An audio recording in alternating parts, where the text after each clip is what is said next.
Se você sente culpa por errar, comete sempre os mesmos erros, preciso te dizer, a culpa que você sente é exatamente o que está te impedindo de acertar.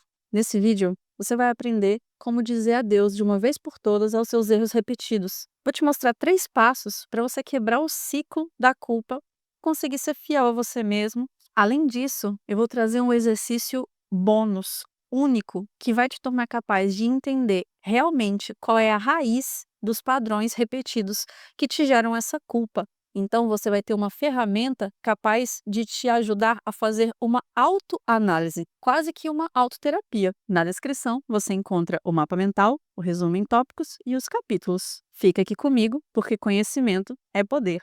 Por que você repete erros? Mesmo sabendo que eles vão te fazer sentir culpado, que não é o que você quer, não é algo que você se orgulha de fazer. Antes da gente aprender como resolver isso, precisamos entender o porquê. Primeiro pensamento que se tem sobre os erros é que eles são fraquezas, que são uma falta de caráter, um tipo de falha moral, como se você tivesse um problema individual que é com você e por isso você erra. Mas isso não é bem verdade. Eu vou te explicar um pouquinho aqui. Basicamente, a gente pode dividir as pessoas em 2 grupos, de uma maneira geral. O grupo das pessoas que têm uma áurea mais protagonista e o grupo das pessoas que têm uma áurea de vítima das circunstâncias. Se você estiver no grupo 1, o grupo dos protagonistas, você vai ter uma reação assim aos seus erros. Vou te mostrar. Você vai fazer algumas promessas para você mesmo, então, né, nunca mais vou fazer isso, nunca mais vou ir atrás daquela pessoa, nunca mais vou usar tal droga, ou nunca mais vou ter esse tipo de relação, coisas do tipo. Ou você vai cobrar você mesmo, assim, bem exageradamente, vai se martirizar, sabe? Nossa, eu sou péssimo porque fiz isso, sou péssimo porque fiz aquilo, então, né, nunca mais me humilho por aquela pessoa, mas você vai lá e se humilha. Ou a autocobrança, sou péssimo, porque eu sei que eu não devo fazer isso, e eu fiz de novo isso. Geralmente quem tem o ímpeto do protagonista pensa assim. E aí, vou mostrar já já porque isso é errático, mas antes eu vou falar aqui da área da vítima, né, a vítima das circunstâncias pensa geralmente assim, ela vai culpar o externo, de alguma maneira, então, se a pessoa X não fizesse Y, eu não estaria K. Se o mundo não fosse W, eu não seria Z. Se papai, mamãe, fulano, cicrano e beltrano não tivesse agido assim, eu não estaria assado. Então, assim, basicamente, a gente vai ter essa divisão. Você já deve ter se identificado aí com um ou mais com outro, e é possível que às vezes a gente tenha mais uma atitude do protagonista e às vezes a gente tenha uma atitude da vítima. Não é tão preto e branco. Mas por tendência, a gente geralmente tem mais um dos tipos de atitude. Tem um padrão. É o padrão do protagonista de se culpar, de se auto-infligir ali uma autocrítica muito grande, ou da vítima, que é de culpar o mundo, culpar os outros. E aí tudo bem, mas aí os resultados disso são bem nulos, não são eficientes. E por quê? Todas essas visões anteriores ali, elas ignoram a raiz existencial desses supostos erros. E por que eu estou chamando agora de supostos erros? Essas visões estão focadas em julgar o erro. Se você observar, tudo isso é um julgamento do erro, né? Eu estou julgando o erro, eu estou dizendo que é ruim, que é mal, que é horrível, que é péssimo porque eu fiz. Então é um julgamento, em última instância. E esse foco do julgamento, ele acaba tirando o foco do fenômeno, que é, o fenômeno. E agora eu trago a visão fenomenológica existencial aqui. Nós vamos parar de chamar, nesse momento do vídeo, de erros. Nós vamos mudar para padrões repetidos. Então a gente vai aplicar a epoqué e vai passar a chamá-los de padrões repetidos. Se você não sabe o que é epoqué, volta aí num dos vídeos anteriores, acredito que pare de se sabotar, e eu explico lá. Depois você continua aqui. A epoqué é a suspensão dos julgamentos. Então quem já sabe fazer uma epoqué vai conseguir avançar aqui comigo. No momento que eu suspendo os julgamentos, eu paro de chamar os meus erros de erros e eu começo a entendê-los como apenas padrões repetidos na minha vida. Eu já posso ir aqui para os 3 passos para quebrar o ciclo da culpa e ser fiel a mim mesmo. Passo 1. Vamos olhar para esses padrões como sintomas de uma necessidade não vista, não atendida. Tem algo ali, uma necessidade ali que não está sendo olhada, que não está sendo atendida, que está ficando com fome. E aí agora que a gente vai olhar para essa necessidade não atendida na forma de um padrão, vamos escolher um padrão. Escolhe aí você um padrão seu, um padrão repetido, ou seja, alguma coisa que você sempre erra. Para facilitar, coloquei aqui. Complete a frase. Meu modo de fuga ou de alívio é. O que você faz para fugir ou para aliviar algo? Preenche aqui. Assim você já vai ter um padrão seu aí. Então, meu modo de fuga, alívio é tal. Para continuarmos o exercício, nós vamos pegar um hipotético. Eu escolhi um exemplo hipotético, mais geral. Então, o padrão de dependência em fumar, beber ou em pessoas, em relações. Seja uma relação séria, seja casual, seja só carnal ali, libidinal, mas a dependência de você ir atrás desse objeto externo, um cigarro, ou um cigarro melhorado, ou álcool, ou pessoas. E aí você tem esse padrão de sempre ir atrás disso, para fugir ou para aliviar algo. Mesmo você sabendo que não é legal, né, que aquela pessoa lá em cima, que nem, ó, nunca mais me humilho por essa pessoa, e ela já fez várias coisas ruins, mas aqui você se sentiu mal. Só que aí você vai e volta a falar com ela, volta a puxar assunto com ela, e aí tudo volta a acontecer e você não entende, né, você já tá de saco cheio de beber e das consequências que isso traz, mas eventualmente você volta para isso. Então é isso que é um padrão. Aí você vai se perguntar o seguinte: do que esse padrão me protege? Vou fumar. Quando eu procuro beber, quando eu procuro aquela pessoa que eu sei que vai me desprezar ou me humilhar. Eu estou me protegendo de quê? Você está se protegendo de quê? E aí outra pergunta: o que que ele me proporciona? O que que te proporciona buscar essa pessoa indisponível? O que que te proporciona tomar uma caixinha de cerveja? O que te proporciona fumar um cigarro? Se alguma vez já pensou sobre isso, você quer? Então pense hoje. Hoje você tem uma oportunidade de pensar sobre isso, sobre essa ótica. E aqui, do que esse padrão me protege? Eu vou dar umas respostas, mas não significa que seja a sua resposta. A sua resposta, ela é única. Mas eu trago algumas que eu já ouvi. Já ouvi na clínica, já ouvi de pacientes e até mesmo já ouvi de mim mesmo para essas perguntas. Então, fumar, procurar aquela pessoa indisponível, encher a cara, às vezes pode te proteger de se sentir vazio, de se sentir triste ou sozinho, de se sentir abandonado, abandonada, desamparado, desamparada. Quando você tá mal e você percebe que ninguém vem interceder por você, que você tá sozinho ali com aquele sentimento, será que te protege disso? E o que te proporciona? Será que te proporciona um prazer momentâneo? Uma conversa, um alisamento do seu ego, que te distrai um pouco, te anestesia do que realmente está incomodando ali no fundo e te ajuda a não ter que lidar com essas partes de você que você prefere não olhar? Será que pode ser isso? Se pergunte, se investigue. Você vai ter respostas únicas para isso. Depois que você investigar, você pode vir aqui para o degrau 2. No degrau 2, você vai fazer uma pausa fenomenológica. Você vai parar. Assim que você sentir o incômodo que te faz ir querer lá buscar a pessoa tóxica, que te faz ir querer beber a caixa de cerveja, 1 litro de vodka, ou um maço de cigarro, você conta de 10 até 0 e antes de você agir no impulso automático, você vai se perguntar o seguinte: eu estou reagindo por hábito ou eu estou escolhendo agir assim?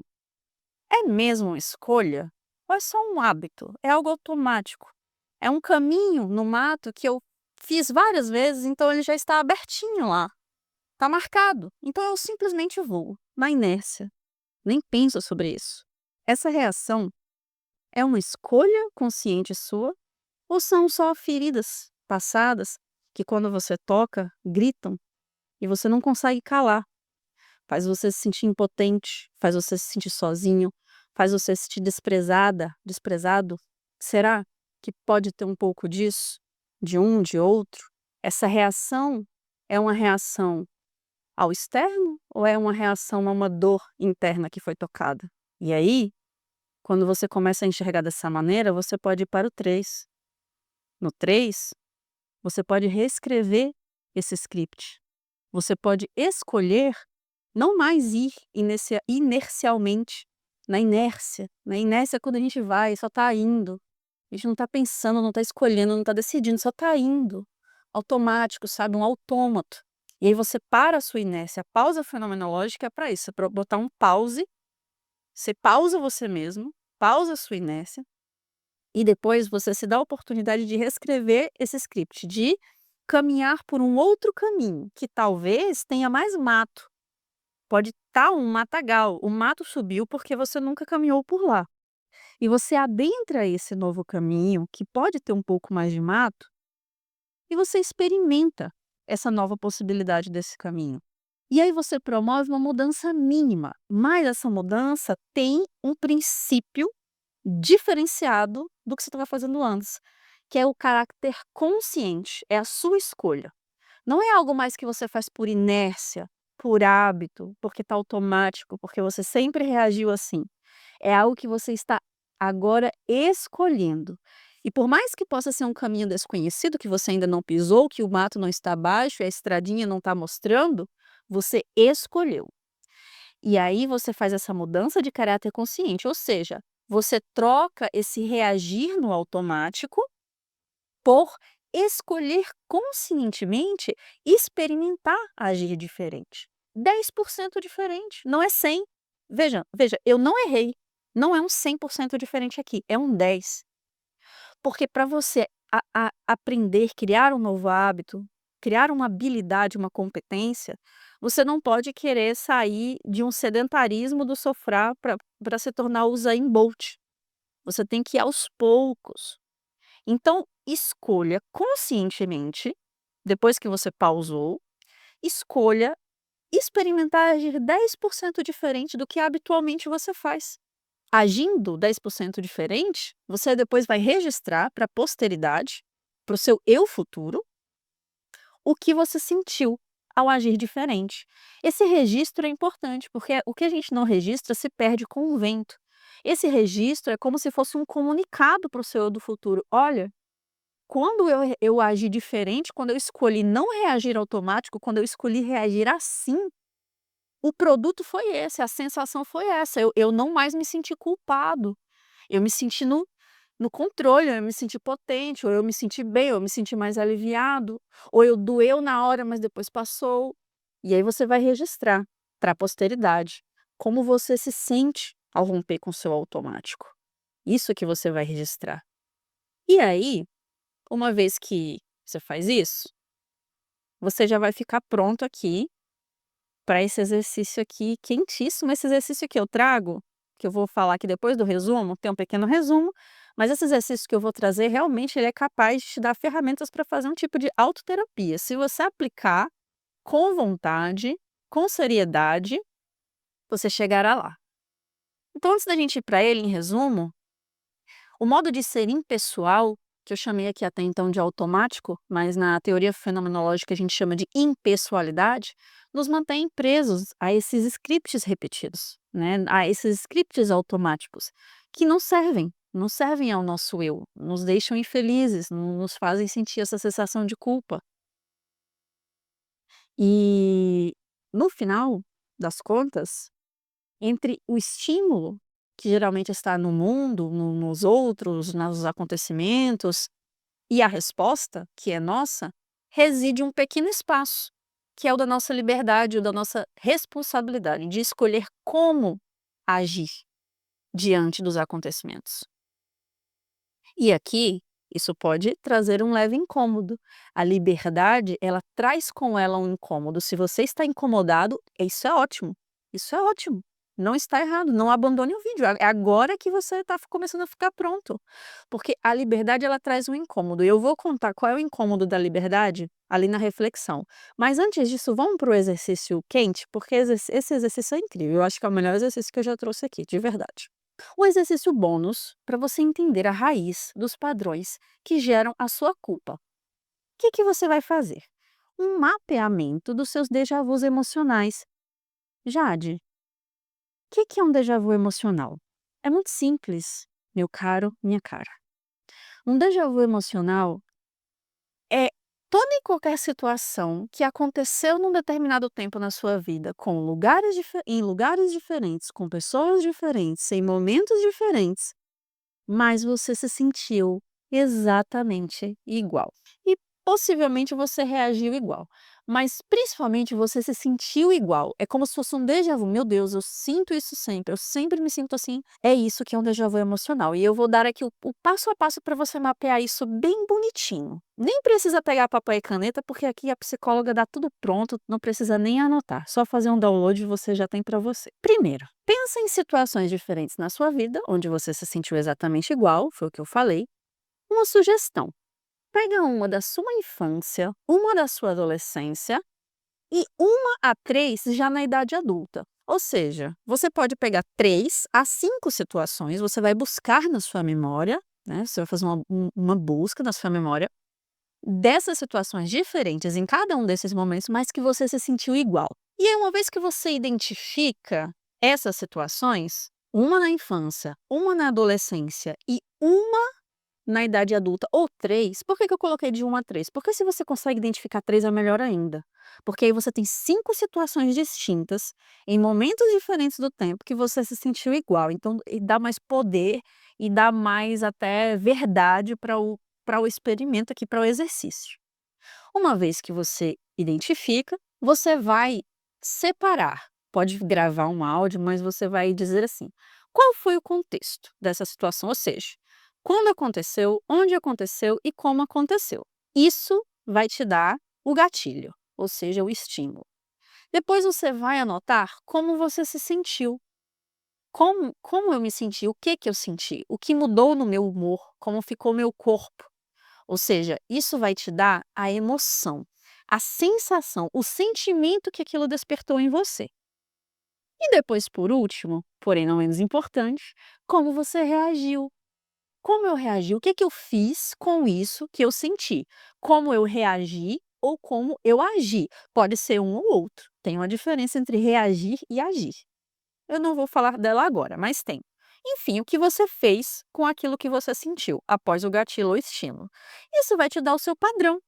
Pronto, você chegou aqui no seu padrão, onde mesmo com situações, né, distintas, você acaba sentindo algo semelhante que te faz reagir também, às vezes, semelhante, num padrão. E após o mapeamento dessas 3 a 5 déjà vus emocionais, você vai notar uma coisa, e aí é sobre isso que a gente vai chegar aqui no final das contas. Você vai notar que sempre que acontece X, você se sente de um jeito Y e você reage de forma Z. E aí tá o mapa do seu padrão. E o que que isso mostra para nós? Meu caro, minha cara. Isso mostra que muda o ano, muda os locais, as pessoas, os lugares, mas o que você sente é igual. E se a única coisa em comum é o que você sente, o fator X é você, não é o mundo, não são os lugares. O fator X é você. Mas você não é culpado. Isso precisa ficar claro. Isso você precisa mudar. Não olhe para isso com culpa. Você é o responsável por escolher. Porque até então, até esse momento, talvez você nunca olhou para os seus supostos erros, que na verdade agora você percebe que são apenas padrões, você nunca olhou por essa ótica. Mas agora que você tem essa ótica, você nota que você é responsável por escolher e você vai escolher continuar um escravo dessas reações automáticas ou você vai se tornar um senhor, senhora, único e única responsável por escolher conscientemente como agir quando algo te afeta. O que você escolhe? Conta pra mim. O que que você vai escolher?